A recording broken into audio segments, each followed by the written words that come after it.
Hello and welcome to Frank's School. 106th day of the third year. I'm almost up to 1,000 videos in Frank's School.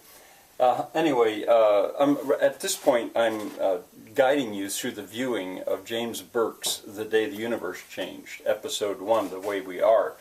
Once again, I forgot to put the link on yesterday, so you can go to YouTube and find it. But it's easy enough to do if you just put in The Day the Universe Changed and Episode 1.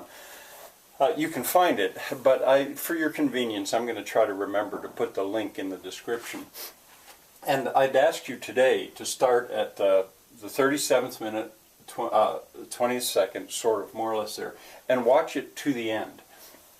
Now, Burke here turns to architecture. He's in California, and he's filming buildings. And showing that when you make a building, you're making a sizable investment in permanence. Well, not a nomadic culture, but I mean in the past that's a big investment, and it indicates a belief that this is going to last. And he shows very contrasting buildings. The reason I put Europe trips here is because there's one of the principal reasons that I travel to Europe. I want to see those buildings. I want to see what people have done in the past. But my purpose is quite different. I mean, I don't go to cities anymore unless I have to. I want to see I want to see what the common people built. Well, that's kind of another point. So let me leave that. His point is that the architecture has changed dramatically. I jumped to the word disturbing here because I'll come to that again, but sometimes, well, let me just say that for later. Burke Style.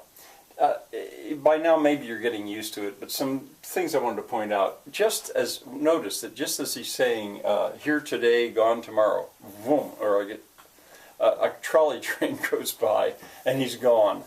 His style is just dazzling and fun. And another place, maybe not so obvious, he says we can make deserts bloom or make deserts.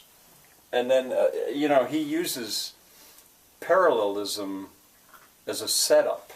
You expect that he make deserts bloom or make deserts do something else. But there is no objective complement here. I think that's what that's called. It's a little hard to explain, but he loves to play with language, and there's a good example of it. That would be a fun thing to diagram. Anyway, I have to wonder at times about James Burke's own personal values. It's not the kind of show where he's going to come on and preach. That would be wrong. He's sort of disallowed, I think, or at least disallows himself from preaching. But boy, sometimes I think I can detect it, that he does not think all is good. I don't know. And the reason I put down Find Burke is I actually set about online trying to find the man personally to see if I could contact him. I'd like to ask him some questions by email or whatever.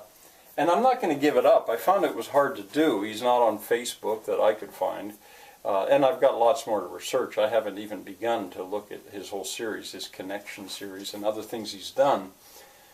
But I wish I could ask him some things about what's happened now, what he thinks about what's happened, especially what he thinks about decentralism. Well, at times in this series, I think you may find it disturbing to think about the situation that the world is in. And there's where I mean Burke's style and the architecture, that now we've gone from living in houses to living in boxes, as he says. But I don't know, disturbing or not, it's fascinating, and you learn so much with this. And then I guess finally the thing I want to say is this first episode of, I believe there are 10, I'm not sure about that. The first episode is probably the hardest one to follow, because you're not yet used to Burke's style, probably, and he's introducing the entire series. In the subsequent episodes, he'll focus in a little bit, but his style continues to be dazzling.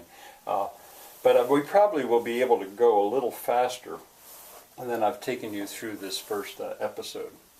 All right, let's see. Tomorrow, I'm going back to class vocabulary. Hope to see you then.